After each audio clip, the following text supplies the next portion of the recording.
So my name is Imre Kondor, and I am a retired professor of physics. During my career, there was a period when I was actually working in a bank. So I got involved in research related to finance in the mid-90s, and then I was hired by one as director of risk management, in fact.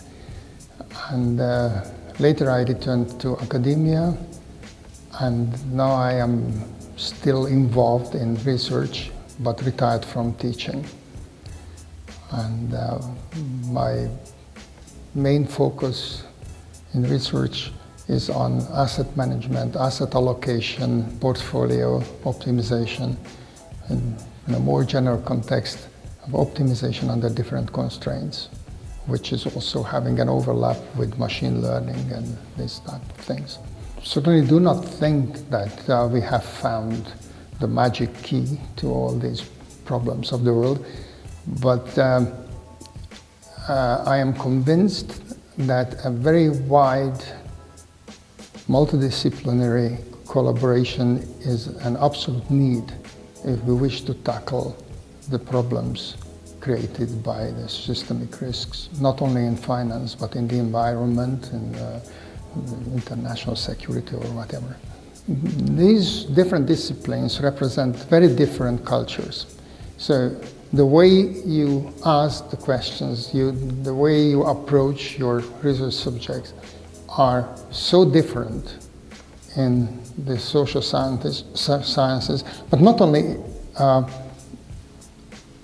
social sciences as such at large, but in each branch of social science there are different ways of thinking about the subject and the different ways of presenting the argument. So I can see huge disciplinary difficulties there.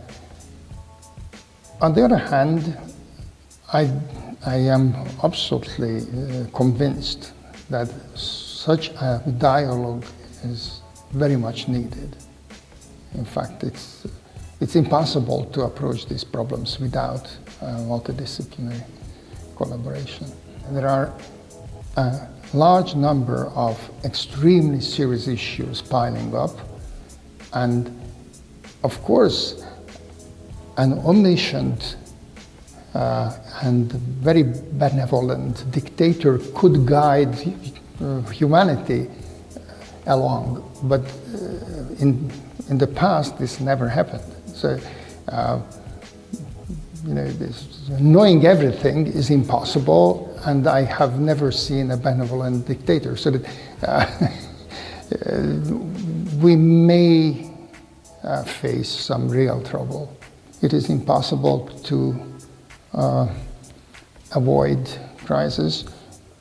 What I would like to hope is that the next one is not going to annihilate civilization. On the other hand, there may be underlying changes in the attitude of society with the new generations coming on the scene that may help people to redefine the conditions of how society is working.